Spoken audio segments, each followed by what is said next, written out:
လေးရှားနိုင်ငံကိုရောက်ရှိလာတဲ့မြန်မာဒုက္ခသည်တွေကိုအာဏာပိုင်အဖွဲ့တွေအနေနဲ့ဟန်စီပြီးနေရပြန်ပို့တာတွေမပြုလုပ်ဖို့ကွာလာလမ်ပူမြို့မှာရှိတဲ့ချင်းဒုက္ခသည်မဟာမိတ်အဖွဲ့ SCR ဥက္ကဋ္ဌကတောင်းဆိုထားလိုက်ပါတယ်။ဇွန်လ16ရက်နေ့ကွာလာလမ်ပူမြို့မှာပြုလုပ်တဲ့ကမ္ဘာဒုက္ခသည်များနေ့နဲ့ပတ်သက်ပြီးသတင်းစာရှင်းလင်းပွဲမှာ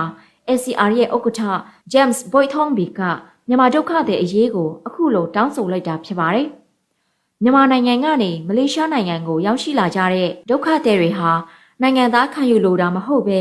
အတိအမှတ်ပြုမှုနဲ့အကာအကွယ်ရရှိဖို့ဖြစ်ပြီးသူတို့ကိုနေရပြန်လဲပို့ဆောင်တာတွေမလုပ်ဖို့ညှို့လင့်တယ်လို့ဆိုပါတယ်။ဒါအပြင်မလေးရှားကိုလာတာဟာအသက်အန္တရာယ်ရှိပြီးစွန့်စားရတာဖြစ်ပေမဲ့မြန်မာနိုင်ငံမှာနေထိုင်ရတာကတေမိန်ကိုလက်မှတ်ထိုးထားရတာဖြစ်တယ်လို့ဆိုပါတယ်။ပြီးခဲ့တဲ့မေလ28ရက်နေ့မှာမလေးရှားနိုင်ငံလူဝင်မှုကြီးကြပ်ရေးဌာနကပြစ်ဒဏ်ကြခံပြီးပြန်ပို့လိုက်တဲ့မြန်မာနိုင်ငံသား80ဦးကို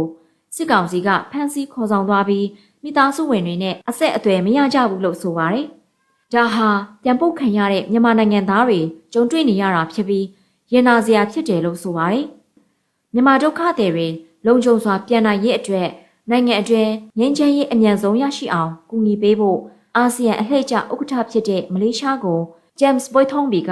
အသနားခံတောင်းဆိုထားပါတယ်။ ACR ဥက္ကဋ္ဌ James Boythongby ရဲ့ပြောဆိုချက်တွေကိုမလေးရှားအခြေစိုက်ဆလန်ယန်မြို့ရှိရိုဟင်ဂျာအဖွဲ့အစည်းခေါင်းဆောင်ဖြစ်တဲ့ Rafiq Ismail ကလည်းထောက်ခံခဲ့ပါတယ်။မြန်မာဒုက္ခသည်တွေမလေးရှားအနေနဲ့နေရပြန်လဲပို့တာဟာအသက်အန္တရာယ်ကိုတွန်းပို့တာဖြစ်တယ်လို့ Rafiq Ismail ကဆက်လက်ပြောကြားခဲ့ပါတယ်။